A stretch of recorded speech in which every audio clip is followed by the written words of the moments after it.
All right, what's going on, everybody? In today's video, I wanted to quickly share with you some tips on how you guys can make your own PvP builds as strong as possible. A couple of things before we get started. If you enjoy the video, please leave me a thumbs up. If you want to see more content, make sure you get subscribed to the channel. Also, I have a Discord. There'll be a link for that down in the description of the video. Without further ado, let's take a look at some things that you guys can do to make your builds as strong as possible. First thing that I want to mention is race. Race is pretty important when doing a PvP build. There are certain races that are stronger than others, obviously, when depending on what your class is. The class also matters significantly on which type of race you choose, depending on the passives that the class has. If you're going with something that's a crit based class like a Nightblade, you're going to want to go with something that's a crit based race like a Khajiit. Imperial is also a great choice for pretty much any PvP class because it gets the extra health and the cost reduction of the skills, so that kind of negates your costs that you're using from Vampire Stage 3. And then the extra health, you can pretty much think of that as extra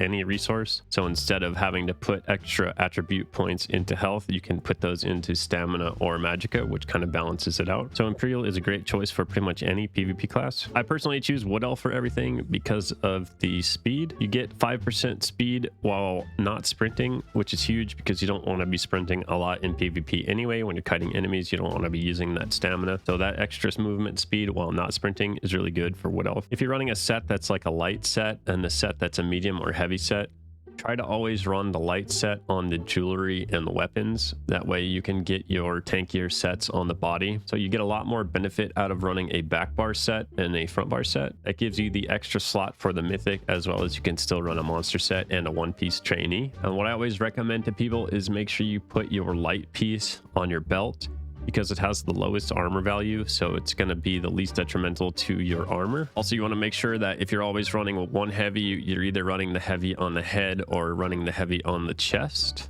because these get the most armor value. And make sure you always reinforce your heavy armor piece. Armor traits, I don't really ever recommend anybody use Impen anymore, just because of the fact that Impen is only like 3% crit damage mitigation now. You're better off just using something like Rallying Cry on the back bar, which is going to give us a ton of crit resistance. On the medium pieces, I always use something like Well Fitted. You can actually use Divines. Divines is also a really good choice. Well Fitted if you like to roll dodge and sprint a lot. And then make sure your heavy pieces are always reinforced. So I do usually a mixture of reinforced and well fitted. For your armor enchants, you're going to get the most value if you run tri-stat enchants. If you need the tri-stat resources, you're going to want to always run tri-stat enchants, because you're getting 434, 477, 434. So what is that, roughly like 1300 resources out of a heavy chest. Let me see if I have another heavy chest here. Obviously, it would be a little bit more because this is a purple piece of gear that I'm comparing it to, but you can just see that you're getting like 1300 resources from the tri-stat enchant, and you're only getting 900 from the single enchant. So it's always best, if you can afford it, to try and tri-stat all of your pieces, but at the very minimum, tri-stat your large pieces, because you're going to get the most value out of those. Some things to note for resources. Your main resources, you want to make sure that your recovery, at least for your stamina recovery, is always at least, at the very minimum, 1800.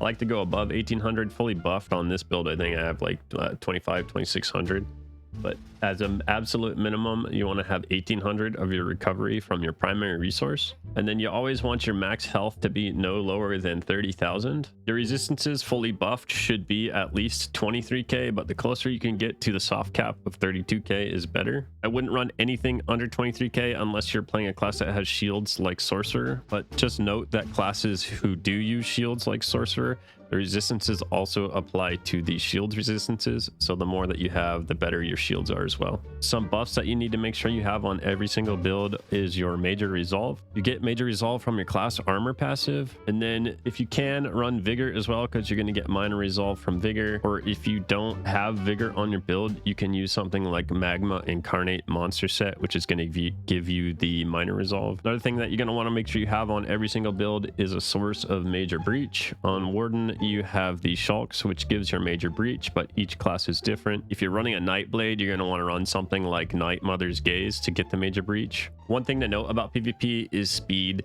ultimately equals damage reduction.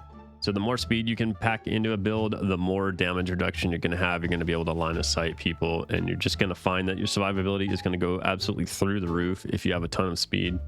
So make sure you're getting your speed from your CP. You can get it from celerity. If you have a class that provides major or minor expedition, make sure you get that.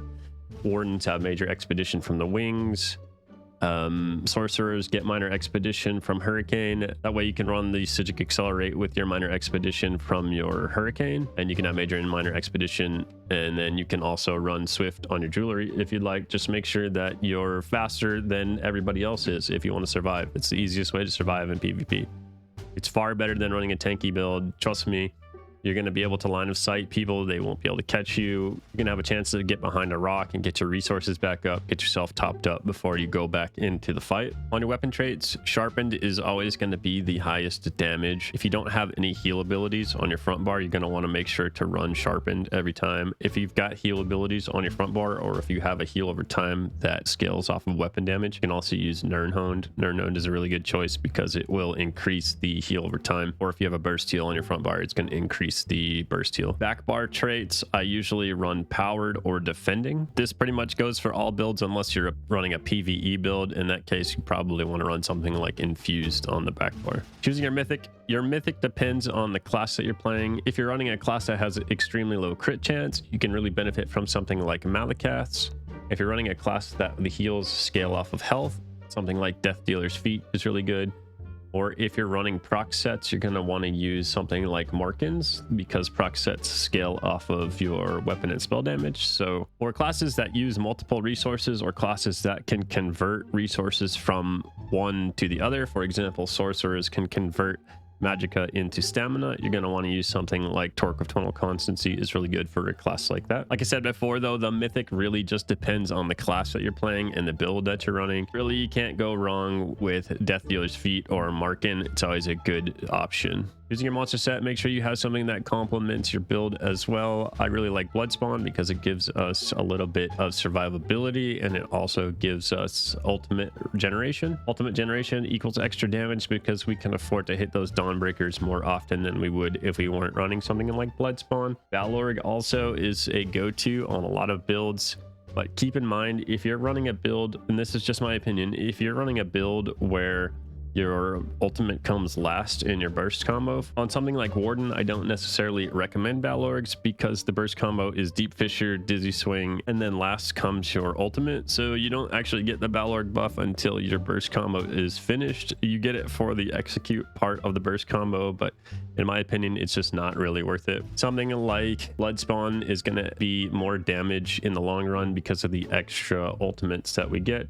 All right, now let's talk about choosing your sets. Sets are very class dependent. I always choose the sets that I'm going to wear on my PvP character based on the class that I'm playing, which is super important. If you're running something like a stamina sorcerer who gets their heals from crit surge, you're going to want to make sure you use sets that are going to buff your crit. If you're playing something like Warden, where your heals scale off of max health, it's a little bit less important, and that allows you to use one of your sets towards penetration. Just make sure you're building into your class's strengths. If you're playing something like DK and using corrosive armor, obviously you don't want to spec anything or use a set that gives you penetration, because you're going to get 100,000 penetration from the class itself. Something like DK with corrosive, you want to go 100% weapon or spell damage. Let's talk about food. One food that I always recommend to everybody is the smoked bear haunch. Obviously, if you're running a class that doesn't need any sort of magic recovery, then you don't want to run something like smoked bear haunch, and you just need the stamina recovery. You're better off with something like Dubious, which is going to give you the health, the max stam, and then the stamina recovery. Bewitched Sugar Skulls is okay. It gives you a little bit of extra damage and some extra resources, but overall I usually don't recommend Bewitched Sugar Skulls because you don't get any recovery out of it. So you're usually sacrificing either your Mundus or your Mundus and your jewelry to spec into recovery. You're better off just running some sort of recovery food like Smoked Bear Haunch or Jewels of Miserable. Obviously there's a ton of potion choices. Essence of Immovability is always a great option if you don't need the try resources. If you're running a Magicka class where you're just going to you just need Magicka back and you need the health, Essence of Immovability is going to be really good for you. For classes that do use all 3 resources, I do usually recommend using the tripods, which is going to give you health, magicka, and stamina, and it's also going to give you magicka and stamina recovery. Then one CP that I never pass up is Ironclad. The 6% damage reduction from direct damage is huge. So if you feel just too tanky, you can always run 4 damage CP, but Ironclad is huge, and I don't know if I would necessarily pass that up. You can also get a lot of speed and recovery from your red CP. Some that I recommend from red would be the Relentlessness. So this is going to give you major protection. A big part of killing somebody in PvP is bursting them down, and most burst combos have a stun in them.